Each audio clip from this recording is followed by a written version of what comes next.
guys, welcome back to Practically Pediatrics. I'm Dr. Mariana Skander. Today the topic is headaches. Headache is also one of those topics that gets parents, I think, really anxious. Is it just a headache because they were, playing video games too long? Or is it a brain tumor? Which one is it? I need reassurance. I need help now. I need answers now. So we get a lot of calls about headaches. We're going to talk about two different types of headaches. A regular tension headache, which is pretty benign and easy to treat, and migraines, which are a little bit more complicated. So both can have the same triggers. Let's talk about headache triggers. Why is your child having a headache? Well, there's a million reasons. It could be anything and everything. So the most common things I ask about first is, does your child consume a lot of sugar and junk food? Because food ingredients can definitely trigger headaches. Number one, MSG, which is commonly found in junk food and snacks, as well as Chinese food, fast food takeout. So MSG is an ingredient that can definitely trigger headaches, as well as refined sugar and sugar substitutes. So like sucralose and what is it called? Maltolol and erythritol, aspartame, those things that are in quote unquote sugar-free products, those artificial sugars can definitely trigger headaches. It definitely gives me a headache. I still eat it because it's worth it, but yes, I know I'm gonna get a headache right after I finish that sugar-free treat. I'm getting it. Even sugar for me will trigger a headache, but I muscle through it because it's so good.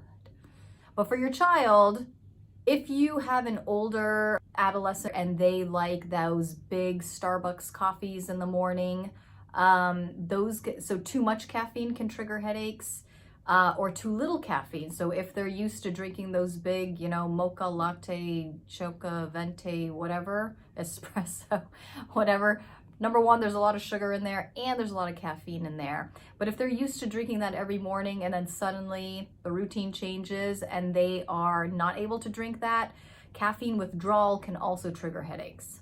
Another thing I ask about is sleep. I have a whole video on sleep, so I'm not going to get into it too much, but your child needs enough sleep a night. So if they are staying up night after night, eventually that lack of sleep will trigger headaches. Another big question is, what is your stress and anxiety level? Emotional stress can definitely trigger headaches. So are there final exams coming up? Are there issues in the home? Did you just break up with a boyfriend or girlfriend? And suddenly you're getting headaches? Your stress is manifesting as head pain.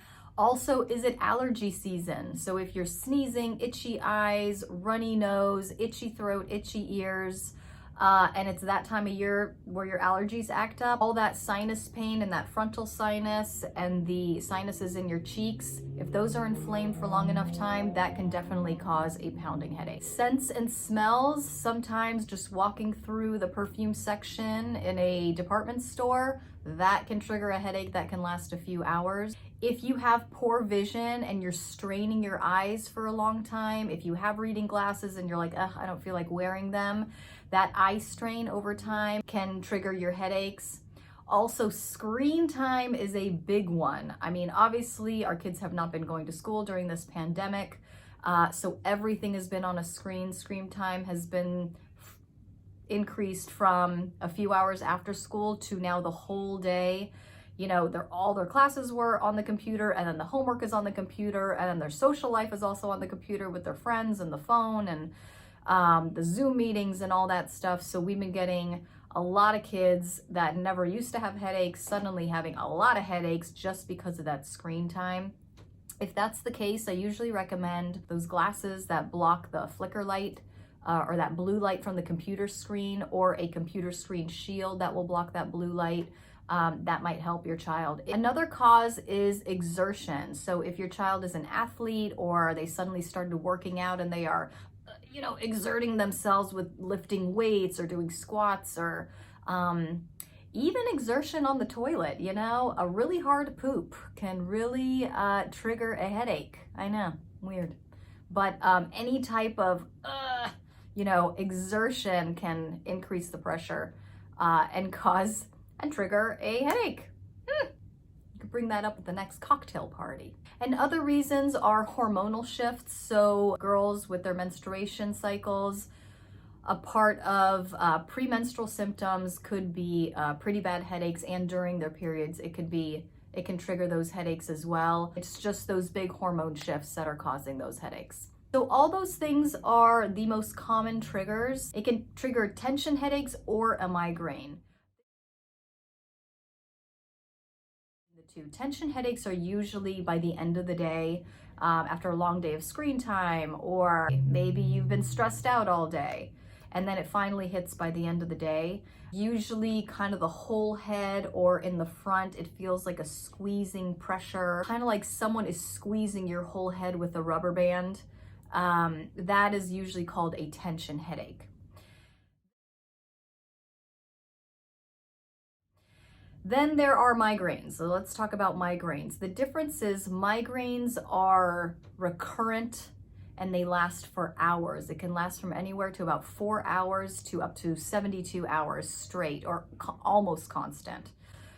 It is associated a lot of times with an inability to handle lights. So they usually want to turn off the lights. We call that photophobia. Sometimes loud noises are really triggering. That's called phonophobia. So usually when a migraine hits, it is so bad that they have to literally lay still in a dark room with no light and no sound. While tension headaches are usually around the whole head, migraines are most commonly one-sided or only on the back of the head, and it's usually sharp or pulsating or throbbing with a lot of pressure.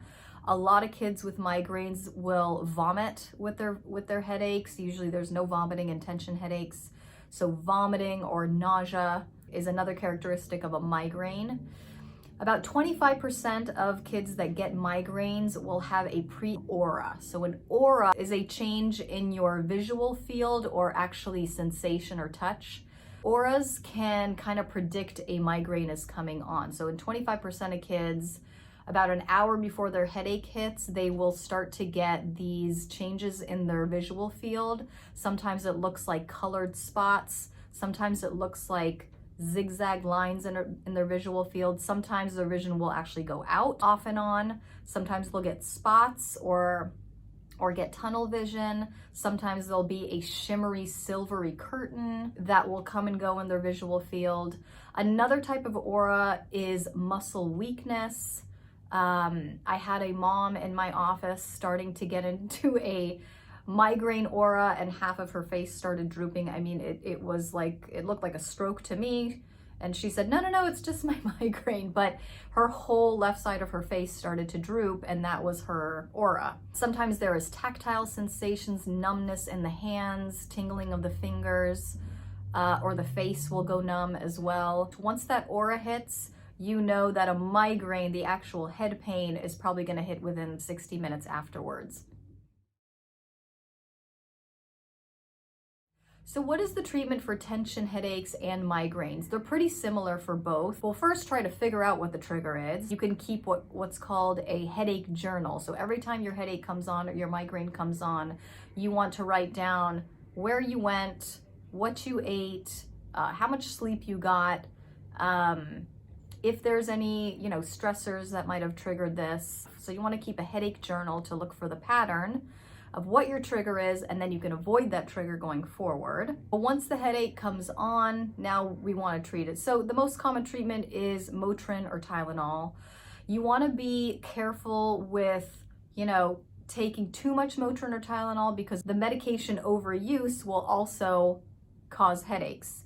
So you want to really wait till your headache is really, really bad to start taking those medications. If you're getting a lot of recurrent headaches, you can take some supplements to prevent the headache. So number 1 is magnesium, and number 2 is B2, also known as riboflavin. So you can find those supplements over the counter without a prescription. If you are getting more than 4 migraine headaches a month, that is a little too many migraines. You're probably missing a lot of classwork. You're probably not able to catch up with your homework. You're probably missing out on, fun events.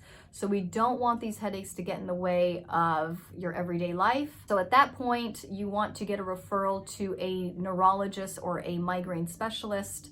There are a lot of preventative prescription medications you could take just so you can enjoy life a little bit more.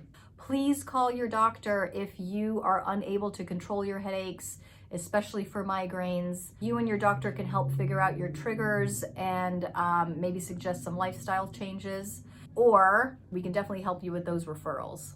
All right, that is headaches in a nutshell. I hope that helped. I will see you soon. Thank you.